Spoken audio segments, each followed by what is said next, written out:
Hello and welcome to the debut edition of the Blue Array broadcast. I'm your host David Gale, Business Marketing Director here at Blue Array, the UK's largest and most popular SEO agency.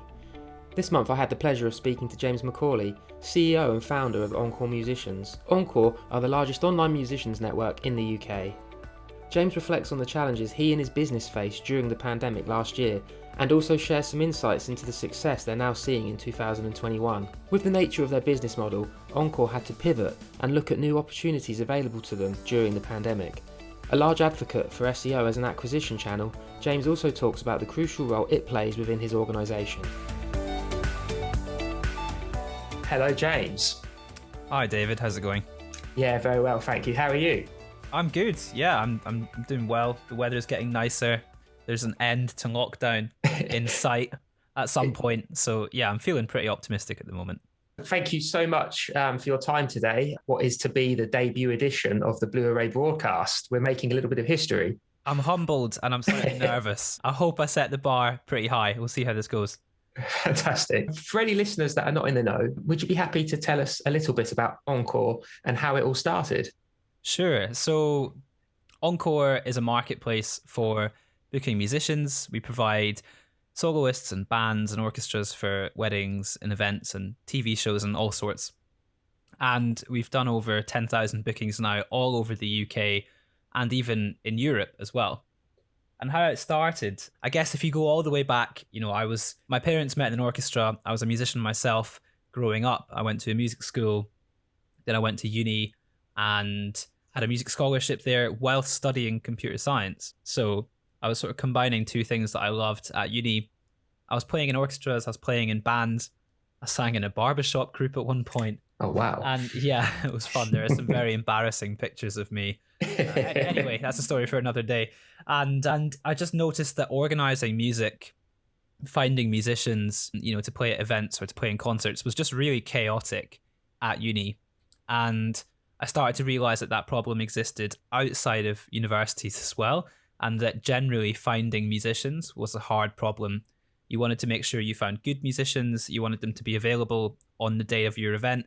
You want them to be quite local. And then even when you found someone who matches all those criteria, music's very subjective. So you kind of want to find the perfect act and, the perfect sound for your day or for your evening. So I joined Entrepreneur First, which is an accelerator that sort of matches people up to create businesses. I met my co-founder there, who's also called James. And I guess the rest, as they say, is history. As we approach the end of Q1 this year, how is everything going with the business? Wow, what a year it's been. Yeah, I mean, first and foremost, we're still here, right? And genuinely over the last 12 months, there were several moments where I really thought that we might not make it. And I'm sure a lot of businesses have been through the same roller coaster as us, particularly anyone who's been in the events industry or in the music industry, just hit really, really hard. And thankfully now, as we sort of look ahead to Q2, things are actually looking pretty rosy. I'll give you this sort of condensed summary of the last 12 months. Came into 2020, all of our metrics were better than they'd ever been. We're setting, new revenue records literally every week. I thought, this is it. This is our year. First week of March was actually our biggest week ever for revenue and for booking volume. So even whilst the news of coronavirus was getting more and more British and less, European and less, it wasn't something that was just in Wuhan. It wasn't something that was just in Europe. It was actually in the UK. Even with that happening, people were still booking musicians right up until about, I think it was the 13th of March, where Boris said, you should work from home, don't go to work. And at that point, everything just started to collapse, basically. It makes complete sense. And all of our numbers sort of fell dramatically.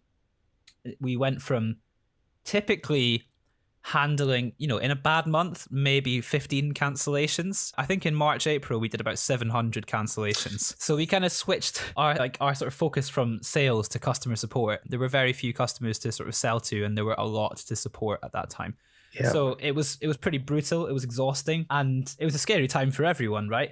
So a couple of weeks into lockdown, the team did a brainstorm of potential revenue ideas or just ways that we could help our musicians first and foremost. And they kind of made a big ranked list of products or ideas.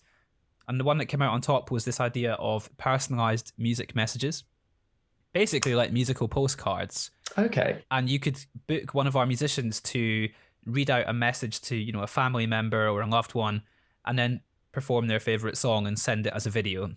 And that helped musicians earn money. We gave money to the NHS with every single, or to the NHS charities, with every single booking. And that was something positive and like something innovative to sort of clutch on to whilst everything else was burning. Wow. Yeah. And for the morale of the team, I think it was just so helpful to have something new and something exciting to work on whilst, everything else was just sort of a shadow of what it had been before. How quickly did you get that to market, so to speak? It was rapid. I think I think the brainstorming started like sort of the 20th of March maybe, and by the sort of 2nd of April, I think we were testing out our prototype, and then we went live on like the 4th of April or something. So I genuinely do think we were one of the very first businesses to do any sort of pivot. Mm-hmm. And I guess that's one of the advantages of being a small and nimble team, is that you can adapt and move extremely fast. So we actually picked up a lot of press for that. We had more press mentions for that than we'd had in the entire history of the company. And so from an SEO point of view and from a backlink point of view, that was actually one of the best things that ever happened to the company for our, for our rankings and our backlink profile. Did you have that element in mind when you were brainstorming, or was that a bonus from the output? I think it was definitely a bonus. I think the number one focus was, our musicians, this is bad for us, but our musicians cannot earn any money right now. And can we just find a way of helping them earn money? And some of the other ideas were based on, live streaming or sort of building tip jars that they could use on, Facebook or Instagram Live. So first and foremost was like, help them make money. Second concern was like, let's try and make some money ourselves, because as a business, we're really not making very much right now. And then I think, we launched it, and I just remember getting a flurry of articles within about 24 hours from, TechCrunch, Business Insider. I've lost track. We were sort of everywhere. And that was incredible. And then I think we realized after 24 hours, there is a press opportunity here. Not only is this great for us, but we're sort of showing the industry and showing musicians that there is something positive here, and we are, trying to do something inspiring, I guess. So yeah, the press was never the aim, but it was a very fortunate byproduct. You talk about that kind of pivot and the need to innovate under the unprecedented times. Were there any other good examples you can share of those innovations that you speak of? Yeah, definitely. So I think shortly after the personalized music messages, maybe, a month or two after, we looked into online teaching, and we did actually work on a product to help teachers deliver safe lessons over the internet, because a lot of schools were just like jumping into Zoom, and there was some sort of safeguarding issues around that. The teaching project was one of the initiatives that didn't really take off. So I think, when you're a startup and when you're experimenting, you do have to accept that you're going to take a few shots, and one or two of them might be home runs, and others they were great ideas, but for whatever reason they didn't work. So we did that. What was the other one? And towards Christmas last year, we looked into virtual Christmas parties, and we did a lot of virtual Christmas parties with, live musicians doing fun workshops and sort of musical games with other companies. That was great in the run up to Christmas, because every single company was thinking, we have to do something for our Christmas party. But we've noticed that since coming back after Christmas, the demand for virtual events isn't there. So actually, I know some companies have done well from virtual events, but I'm quite glad that we didn't go like all in on virtual events, because I think there was a need for it at the end of last year. But I think everyone now is just busy planning real events for, the summer and for the second half of the year. Definitely. And has that manifested into bookings and interest now, where there obviously has been the announcement of an easing of restrictions, and everyone's kind of, buoyed by the spring and the prospect of summer. At what point did you start to see that kind of switch for the appetite to kind of come back for your core services? So honestly, it was almost immediately after Boris went on TV. So Boris went on TV, I think, at about 5 p.m. And was announcing the easing of lockdown and the sort of roadmap to get us out of lockdown. That evening, we saw our traffic numbers start to climb up. The next day, we came in and were just sort of blown away by what we were seeing.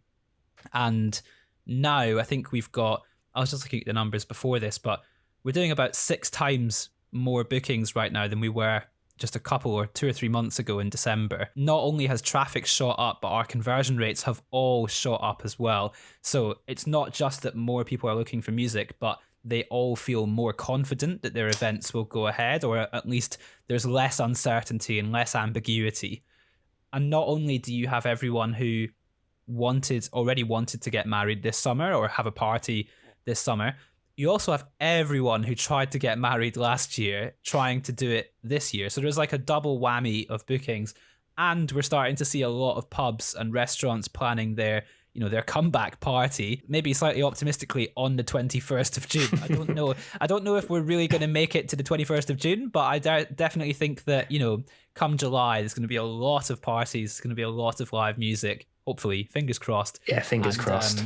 I really hope we're not listening to this in July, in lockdown 10 or whatever. But yeah, there's been a lot of optimism, and it's helped our numbers so much, to the point that genuinely this month, March 2021, could be our biggest revenue month ever.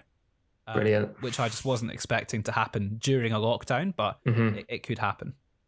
It's kind of that almost, like you say, switch in terms of readiness. How did you rally the troops, so to speak, to be ready to deal with that sudden influx of interest? Truth be told, we're not entirely ready. So we just had someone join the company yesterday. We had, I guess, there were certain roles last year that were sort of, we had before the pandemic, we had a role that we called booking specialist, and it was a sort of operational customer sort of service role. And Perrine, who was doing that role, just immediately switched to customer support this time last year and has been doing customer support most of the time, trying to squeeze in the specialist work where she could. But as soon as the demand went up a few weeks ago, we just knew that we definitely needed someone to do that full time. So Perrine's still doing support, and we just hired Veronica yesterday, who's now our booking specialist. I've just been lining up, I think, 6 different calls on Thursday to recruit for another salesperson, to try and get someone on board as quickly as possible. So yeah, we're making the most of the demand that we have right now, but we're definitely slightly understaffed right now, and I am frantically trying to find the best people to help us make the most of it. For sure. I was going to go back to a point earlier on where you mentioned the SEO benefit of the musicgrams that you were setting up. And obviously, Blue Array, we are an SEO agency, and one of the common themes that I'd like to ask our guests when they join the show is really to share their thoughts on what SEO means to them as an enabler and what it represents to you. So it would be really great for you to talk around that. Yeah, absolutely. I was on a podcast this morning, actually, where I was asked the question, if you could do anything differently in starting your business, what would it be? And without hesitation, my answer genuinely was to focus on SEO from day one. As a startup, I guess you're trying to, especially in the early days, you're trying to do things as quickly as possible. And as we all know, SEO is not an overnight sort of tactic. You cannot decide on a Monday, we're going to work on SEO, and by Friday, see lots of customers. But it is a long-term strategy that compounds. And so in the early days, we thought, well, we know SEO is important, but we kind of need results now. So we looked to Google ads, we looked at Facebook ads, we looked at Bing, all of the PPC channels. And we kind of went hard on them for a few years, always knowing that SEO was important, but never quite prioritizing it or really treating it as urgent. And I think it was actually maybe 3 years ago now, or 2 or 3 years ago, where we decided to work with you guys, with Blue Array. And that moment was really when we were saying, okay, we're going to invest fully in SEO. We're going to take this seriously. We know that we're not going to see, results in a few weeks, maybe even in a few months, but we know that a few years from now, we'll be glad that we did this. And I am so glad that we did start working, and especially that we started working with you guys, because you were amazing. And Thank you. I'm so glad that we did that, because this time last year, when everything was falling apart, every single company was sort of slashing marketing budgets. No one was really looking for music. So we switched off all of our PPC campaigns. Like, just all of them went to zero, and we just decided not to spend a penny on marketing. I think it was at least a month. We just kept them all off and then gradually introduced them back. But because we'd spent time on SEO, we did have this steady stream of people finding the site through, organic search. And so we did have some revenue through that period. And if we hadn't focused on SEO, we would have had almost no revenue at all. Right. So SEO definitely sort of saved our butts during the pandemic. And yeah, I wish we'd started to focus on it, 5 or 6 years ago rather than 2 or 3 years ago. That's very interesting. And like you say, sometimes there is that misconception that it is kind of like a tap, turning on and off, and like the success comes immediately. But you do have to put the groundwork in to then see the fruits of the labor down the road. Was that an interesting conversation to have, where you kind of, there's that additional kind of effort involved in terms of potentially it might be development, it might be copywriters, third party involvement, and that there is a level of spend necessitated, but it is a slower burn, and the successes of it aren't guaranteed. So it's always fascinating for me to hear how, to kind of get that traction and buy-in. Sometimes it's not the easiest of conversations. Yeah, I think it did take us a while to get comfortable with the, as you say, the sort of the upfront spend or the investment, because it's definitely an investment. It has a definite ROI, but getting comfortable with the idea that you won't see the return for a while. And in a way, it feels like a gamble, right? With marketing, you can switch on a campaign on a Monday, and by Friday, you can measure the results and say, we're going to keep it on or we're going to keep it off. And you can just be very quick and sort of ruthless with it. With SEO, you cannot, do it for a week and then decide, that's it. You really have to commit to it for months, and then maybe a year later you can look back and say what's working for us. And obviously there are leading indicators that you can look at, and you can start to get a feel for whether it's working when you make, technical speed changes, or you sort of change the architecture of the site. You tend to see a change within a few months. But yeah, it was a bit of a gamble, and I think we just knew that we didn't want to build a business that was fully reliant on paid marketing. We didn't want a business where a competitor with lots of money could come in and just outspend us and force us to spend more on marketing ourselves. SEO is an incredibly defensible sort of moat. Like, it's a long-term strategic advantage that cannot just be bought or stolen from you. And so, yeah, it was a gamble, but it paid off. It paid off for us, definitely. Great. And in terms of Encore, who is responsible for SEO in your organization? Because obviously it touches many stakeholders, both directly and indirectly. Yeah, when we started working with you guys, our CTO, James, he was definitely sort of fully responsible for SEO, and he was leading the technical changes with our other developer. He was liaising with Blue Array. He was, having I think it was weekly or fortnightly calls, and he was the sort of the point person for SEO. He delegated content to me and to some other members of the team. So we would coordinate these content days where 4 or 5 of us on a weekend would just churn out like 4 or 5 blog posts each, and to try and produce a meaningful amount of content. We now work with freelancers so that it's more consistent and less spiky. But yeah, in the early days, it was sort of James taking the lead on the technical side, and I was sort of managing the content creation. Now, one of our very first employees, Johnny, oversees the content creation, and actually our developer, Ilkin, is largely responsible for the technical SEO changes that we make. And Ilkin especially keeps an eye on algorithm changes and updates. I think they're both going to the virtual Brighton SEO this month, the conference. And so actually now it's not James and I as like C-level that are sort of leading it, but we've given it to other members of the team who have done an incredible job and have really sort of put in the work, and it's paying off. Great.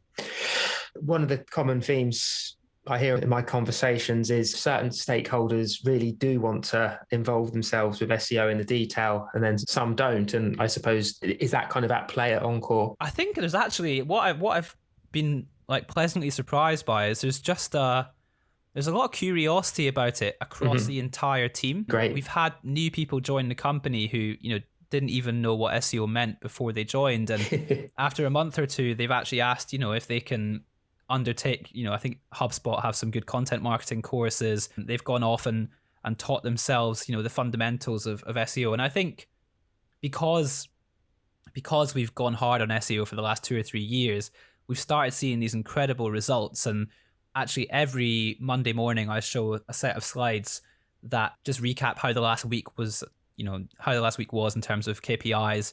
And actually we've included SEO stats in that for the last couple of years now. So the whole team every Monday are seeing the progress that's being made on SEO. And I think that's made everyone very naturally curious about it. And a lot of people have sort of offered to help with content creation or helped at least brainstorm content ideas, brainstorm potential backlink opportunities, brainstorm PR opportunities for backlinks. So yeah, actually everyone's been quite curious about it, and I think it's been really positive. That's amazing to hear, to have it in those weekly slides. So it's always on the agenda. That's brilliant. And I guess, like you say, we are seeing its success. People obviously gravitate to things that are, performing well, and, you want to keep at it. So that's great to hear. How do you measure marketing success as a whole, and where does SEO's kind of contributions sit within that wider mix? Sure. So until I think about 3 years ago, we had a fairly naive grasp of marketing where, we'd look weekly or monthly at the CPA of AdWords. Mm-hmm.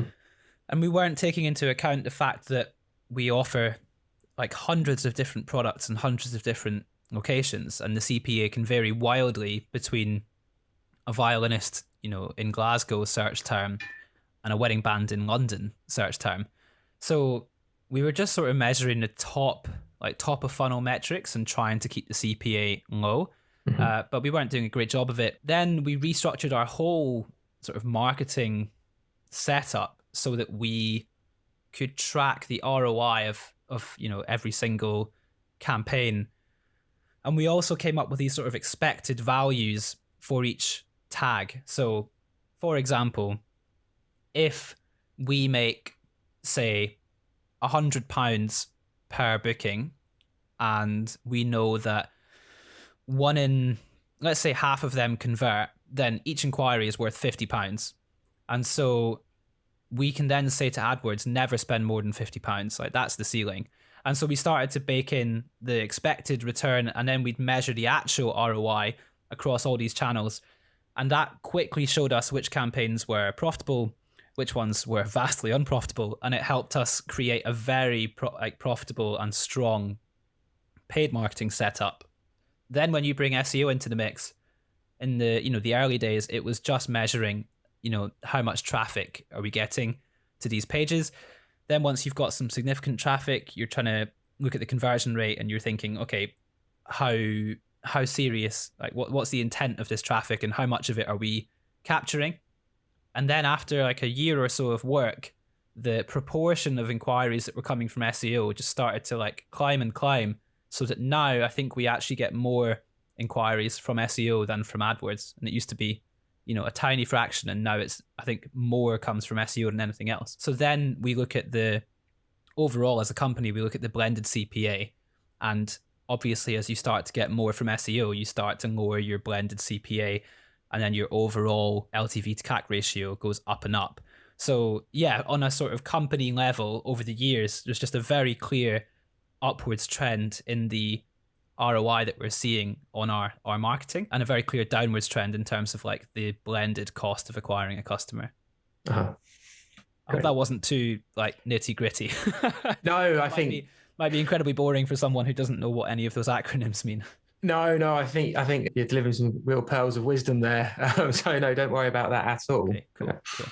What general advice would you give to any marketeers or business owners who are listening to the podcast that are kind of looking to embark on their own SEO strategy? So they may be kind of where you were, say, the 2 to 3 years ago that you outlined.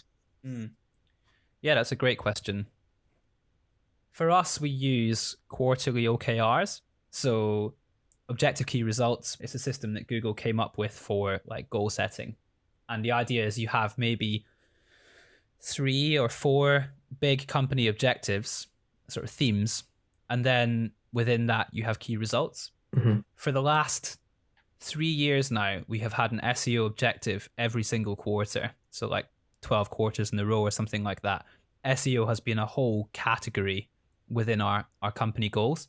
So I think firstly, if you're serious about SEO, it needs to be like right at the sort of top of the priority pile.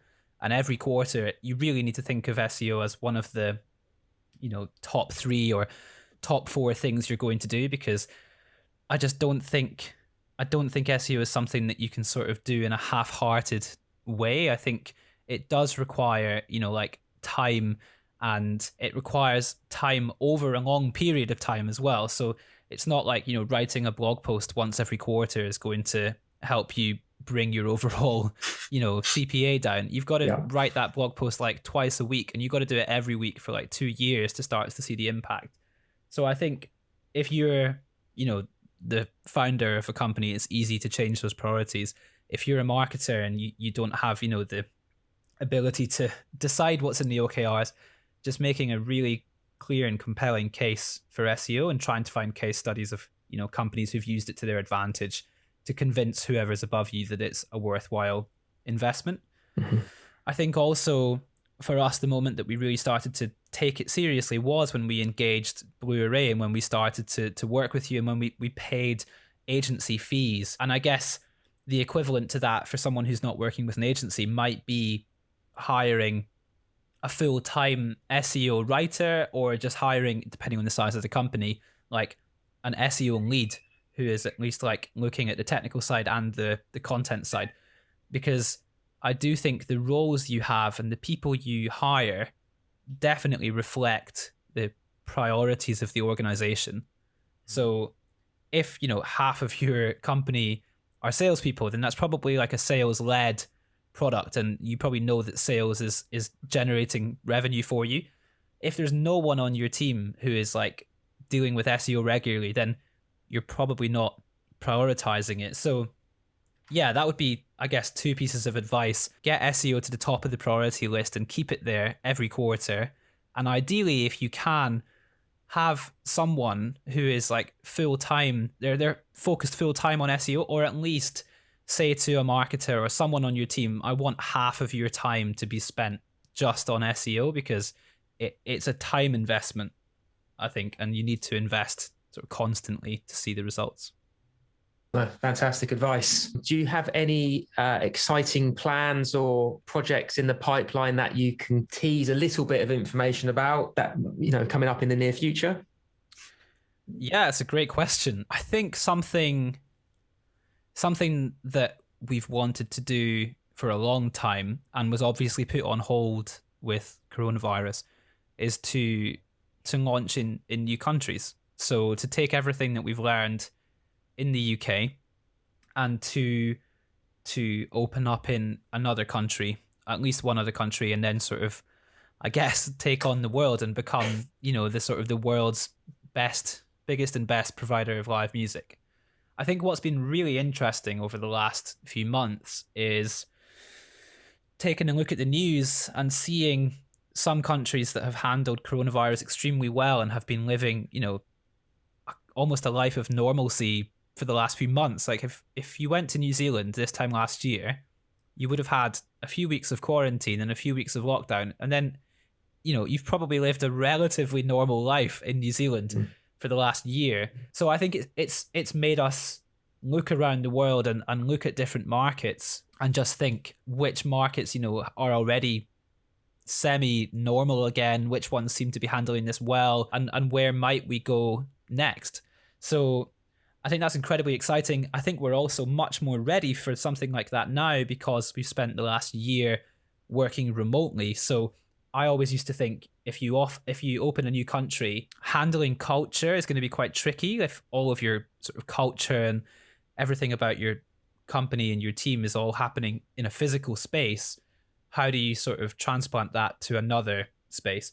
But actually, we've spent the last year on Zoom and we're not going back to the office anytime soon. So I feel much more confident now that we could, bring in new employees in a completely different country, and we'd be fine. So yeah, that's, I guess, the biggest sort of exciting project on the horizon. I, can't say when or where that will happen, but it's definitely one of the things that I'm personally excited about and looking forward to getting stuck into.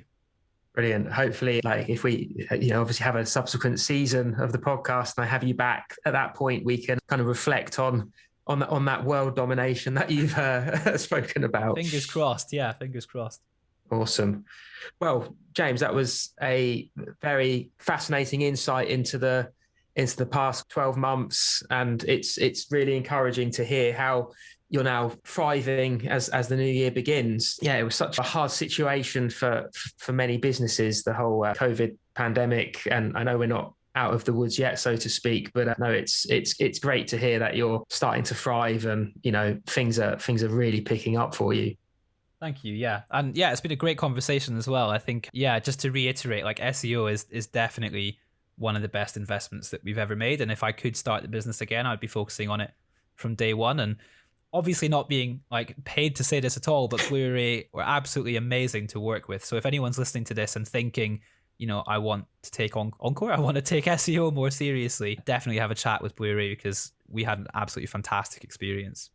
Oh, no, I really appreciate those kind words. It's lovely to hear, and that kind of advocacy of what we're all about. It's the biggest buzz I get is to hear those success stories and people reflecting on how SEO does, like you say, kind of it's such an enabler for business growth and what you can achieve with it when it's done correctly.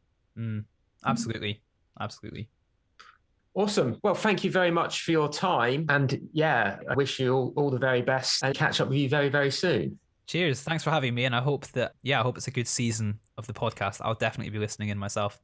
Thank you very much, James. Cheers.